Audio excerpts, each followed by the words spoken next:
La primera es una historia que me pasó a mí hace ya tiempo. Una noche en una fiesta. Esta obra no tiene un final.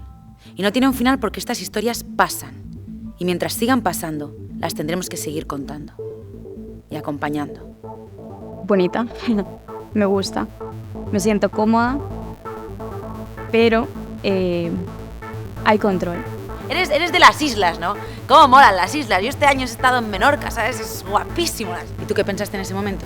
La idea de amor que hay ahorita es como todo muy sexual. No me contesta. Creo que me ha bloqueado. Déjala en paz. Sí, ya. Pero, ¿por qué no me habla? Y es que una amiga mía, Marta, me contó que la noche anterior había sufrido una agresión sexual. Y cierro los ojos. Y entonces nos acercamos y él se acerca, noto que se acerca, yo me acerco.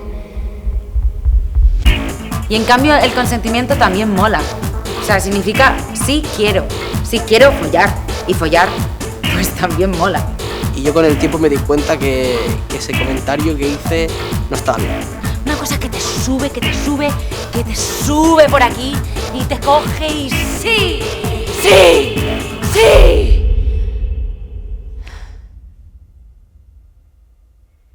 Pero no siempre es así.